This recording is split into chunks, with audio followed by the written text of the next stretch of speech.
Welcome to my channel. आज हम करेंगे क्वेश्चन नंबर 2। ये एक्सरसाइज 2.3 का क्वेश्चन नंबर 2 है, क्लास 9 मैथ्स। मैंने जो अपनी प्रीवियस वीडियो बनाई थी मैंने उसमें क्वेश्चन नंबर 1 कराया था, ये उसी की कंटिन्यूएशन में ये वाली वीडियो। तो आज हम करेंगे question number 2, find the remainder when x3 - ax² + 6x - a is divisible by x - a। यानी कि आपको क्या करना है, जब ये वाला पॉलिनोमियल x - a से डिवाइड होगा तो रिमाइंडर क्या आएगा, हमें वो निकालना है। इस क्वेश्चन को हम दो तरीके से कर सकते हैं। एक तो आप जो लॉन्ग डिवीजन मेथड था वैसे भी कर सकते हैं, और सिंपली अगर हमें इससे डिवाइड करना है तो इसको आप 0 से इक्वेट करके जो x की वैल्यू आएगी उसको अगर इस पॉलिनोमियल में डालोगे तो भी आंसर आ जाएगा। मैं आपको दोनों मेथड से करके दिखा देती हूँ, आपको जो सा मेथड इजी लगे आप वो वाला यूज कर सकते हैं। तो देखो लॉन्ग डिवीजन में क्या करना होता है, उस पॉलिनोमियल से डिवाइड करना है x - a, और इधर हमारे पास x³ - ax² + 6x - a। Simply इसकी फर्स्ट टर्म लो और इसकी फर्स्ट टर्म लो, इन दोनों को डिवाइड करोगे तो हमारे पास आ जाएगा x²। अब x² से आपको इस पूरे पॉलिनोमियल को मल्टीप्लाई करना होता है, तो x³ ax² आ गया।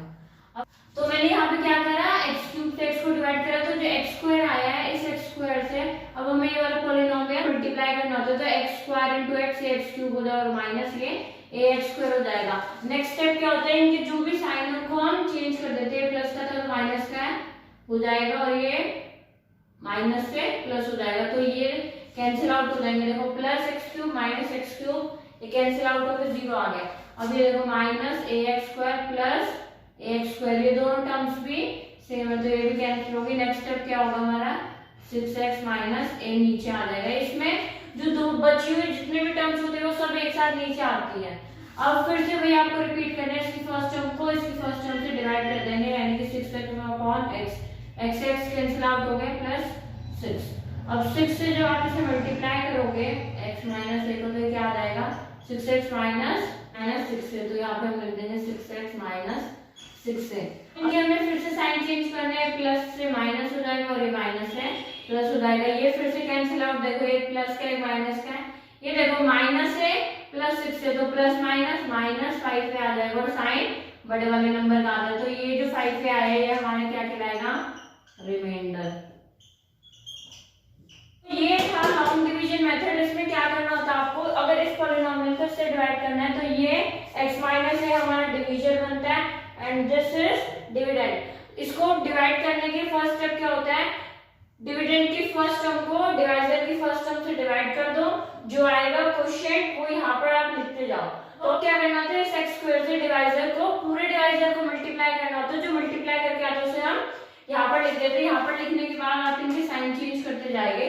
और ये जो मेथड होता है लॉन्ग डिवीजन मेथड, इसमें हमेशा जो फर्स्ट टर्म होती है वो रिड्यूस होती जाती है हर स्टेप में, और लास्ट में आप देखो ये 5 पे आ गया। 5 पे को हम x से डिवाइड नहीं कर सकते तो ये हमारा रिमाइंडर कहलाएगा। मेथड तो ये था लॉन्ग डिवीजन मेथड, जिससे हमारा आंसर कितना आ रहा है 5 है। चलिए अब हम इसको आपको दूसरे मेथड से करके दिखाती हूँ, देखते हैं फिर उससे भी कैसे आंसर आता है। इसमें जो डिवाइजर आपको दिया होता है x - a, इसको आप 0 से इक्वेट कर दीजिए तो x की हमारे पास कोरस्पॉन्डिंग वैल्यू आ जाएगी a। अब ये जो x की वैल्यू है इसको अगर हम इस पॉलिनोमियल में पुट करते हैं तो तब हम देखते हैं हमारा आंसर कितना आ रहा है। तो पॉलिनोमियल उसमें हम a की वैल्यू को पुट करते हैं और चेक करते हैं हमारा आंसर कितना आ रहा है। तो देखो a³ और ये a² × a, ये भी a³ हो जाएगा +6 से -a, तो a³ से a³ कैंसिल आउट हो गया 6a - a, तो हमारा आंसर कितना आ गया 5 है, और ये क्या है, रिमाइंडर है। तो आपने देख ही लिया होगा, हम किसी भी मेथड से करें हमारा आंसर सेम आएगा। तो दोनों मेथड्स में से जो भी आपको इजी लगा आप पेपर में उसी से कर सकते हैं, क्योंकि क्वेश्चन में हमें गिवन नहीं है कि हमें इसे लॉन्ग डिवीजन मेथड से करना है या रिमाइंडर थ्योरम से करना है, तो इसको आप किसी भी मेथड से कर सकते हैं बट आंसर हमेशा सेम आएगा। तो चलिए अब हम करते हैं question number 3। Let's check whether 7 + 3x is the factor of 3x³ + 7x। तो आपको ये चेक करना है कि ये जो है ये इसका फैक्टर है या नहीं। कोई भी नंबर किसी का फैक्टर होता है उसका मतलब क्या होता है, वो उसके टेबल में आना चाहिए। जैसे कि मैं आपसे 10 के फैक्टर्स पूछूं तो क्या होंगे 1, 2, 5 और 10 खुद, यानी कि इन सब के टेबल्स में 10 आता है। तो इसी तरह आपको चेक करना है this is the factor of this और नॉट। तो इसका जो फर्स्ट स्टेप क्या है, इसको हम जनरल फॉर्म में लिखेंगे, पहले x वाले टर्म आते हैं देन 7 आता है। तो इसको हम ऐसे भी तो लिख सकते हैं 3x + 7, क्योंकि देखो 3x के आगे भी प्लस का साइन है, 7 के आगे भी प्लस का साइन है। तो इसको हमने ऐसे लिख लिया, ये हमारा क्या होगा, डिवाइजर होगा। एंड व्हाट इज डिविडेंड,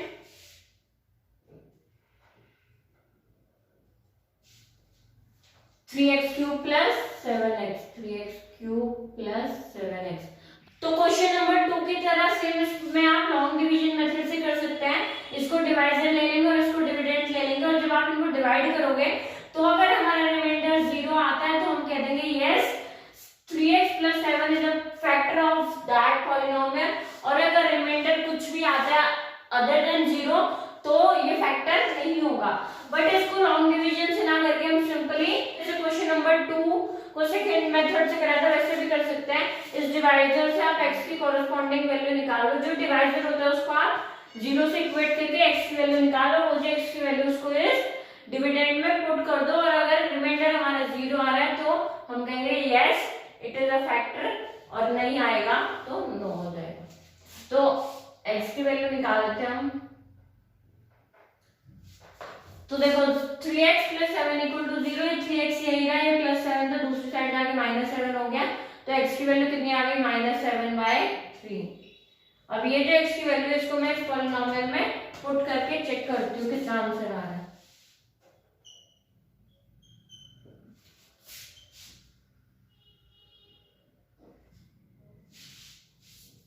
तो देखो -7 का क्यूब -343 और 3 का क्यूब 27। अब आप इसको रिड्यूस कर दीजिए, 3 9 27, तो -343/9 -49/3।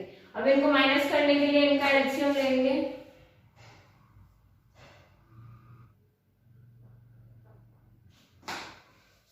तो इन दोनों का एलसीएम 9 आ गया, तो ये वाली टर्म तो सेम रहेगी, -343। 3 को 9 बनाने के लिए हमने 3 से मल्टीप्लाई करा होगा, तो 49 3 × 147। अब ये दोनों माइनस माइनस है तो ये प्लस हो जाएंगे, तो ये दोनों प्लस होके आ जाएगा -490/9। तो -490/9 इज नॉट इक्वल टू 0, यानी कि जो हमारा रिमाइंडर आ रहा है वो 0 नहीं है। तो हम क्या बोलेंगे, 3x + 7 is not a factor of 3x³ + 7x। तो इसका आंसर आप ऐसे लिख देना नो। अगर हमें क्वेश्चन इस फॉर्म में दिया तो हम ऐसे भी लिखकर आंसर बता सकते हैं, 7 + 3x is not a factor of 3x³ + 7x। तो ये थी पूरी एक्सरसाइज 2.3, जिसका क्वेश्चन नंबर 1 मैंने दूसरी वीडियो में कवर करा है, और ये थे question number 2 and question number 3। इसमें सिंपली आपको क्या है, लॉन्ग डिवीजन मेथड आना चाहिए, या फिर ये वाले मेथड से भी आप कर सकते हैं। इसमें आपको यही चेक करने को आएगा कि कौन किसका फैक्टर है या नहीं। उसके लिए जो डिविडेंड होगा उसको डिवाइजर से डिवाइड करके चेक कर लो, या आपको क्वेश्चन ऐसे आ सकते हैं कि रिमाइंडर निकालो, तो उसमें भी सेम ऐसे ही करना है। रिमाइंडर हमारा 0 भी आ सकता है, और 0 के अलावा और भी कुछ नंबर आ सकते हैं। जैसे क्वेश्चन नंबर 1 जो हमने करा था उसमें हमें रिमाइंडर फाइंड आउट करना था। हमारे पास एक पॉलिनोमियल गिवन था और उसके डिफरेंट पार्ट्स में अलग अलग डिवाइजर्स थे, सबको उससे डिवाइड करके रिमाइंडर निकालना था। तो हमने उसमें देखा था रिमाइंडर 0 भी आ सकता है और रिमाइंडर 0 नहीं भी आ सकता। So in the next video we will study the middle term splitting. Thank you so much.